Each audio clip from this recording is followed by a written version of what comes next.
আমি স্পষ্টভাবে বলতে চাই ডক্টর ইউনূস সাহেবের বরাবর যে আজকে আমাদেরকে 10 জন দেখে মনে করেন না যে আমরা শুধু 10 জনেই। আমরা শরীয়তপুরের মাটির জন্য, আমরা এই শরীয়তপুরের সকল জনগণ আজকে শুধু আমরা জানান দিয়েছি। কালকে থেকে আমরা এমনও হতে পারে এই শরীয়তপুরকে যদি আপনারা ঢাকার থেকে আলাদা করতে চান, শুধু শরীয়তপুর না, পুরো দক্ষিণ অঞ্চল আপনাদের ঢাকা থেকে আলাদা হয়ে যাবে।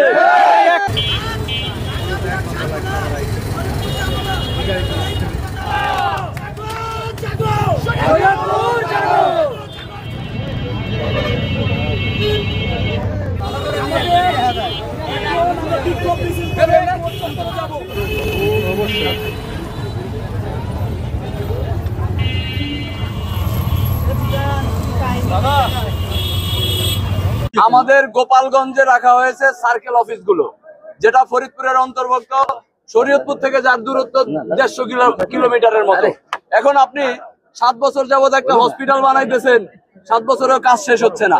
আমরা বারবার জিজ্ঞেস করি সার্কেল অফিস, অমুক অফিস, তমুক অফিসের দোহাই দেয়। আমরা ঢাকাকে কেন বিভাগ রাখতে চাই? শুধুমাত্র একটাই কারণ এই যে শেখ হাসিনা বারবারই চেষ্টা করছে তার গোপালগঞ্জে সব ধরনের অফিস রাখার জন্য, এবং সে সেটাই করছে। ঠিক আছে, সো এই যে রোডসের অফিস বলেন, গণপূর্তের অফিস বলেন, সব অফিসগুলা গোপালগঞ্জে নিয়ে সে ফরিদপুরকে একটা বিভাগ বানাবে, এটা নিয়ে আমাদের আপত্তি নাই। কিন্তু শরীয়তপুরকে ফরিদপুরের সাথে নিতে আমরা দিব না। আমরা ঢাকার সাথে ছিলাম, ঢাকার সাথে আছি এবং ঢাকার সাথে থাকবো।